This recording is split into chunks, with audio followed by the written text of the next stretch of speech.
I was a witness to a homicide.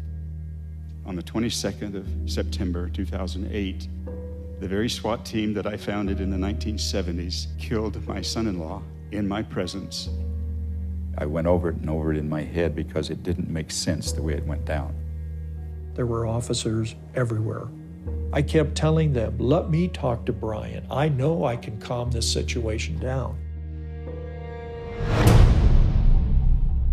The police are creating these circumstances. They're creating the volatility. They're creating the violence. They're creating the very thin margin for error.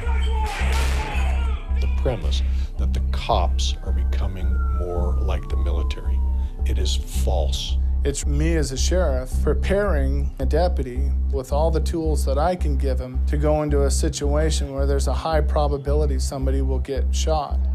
Police officers are receiving military weapons and equipment. When you dress them up and you give them that mindset, it's not a surprise that they start acting in a militaristic way. But when the police make a mistake and shoot someone who isn't really a threat, they're always forgiven because it's the volatility of the situation. People on the receiving end of these raids aren't given that consideration. We got shots fired. We got officer hit. I need additional units. What we're doing is reconstructing who fired from where. We got a gun battle going on right here.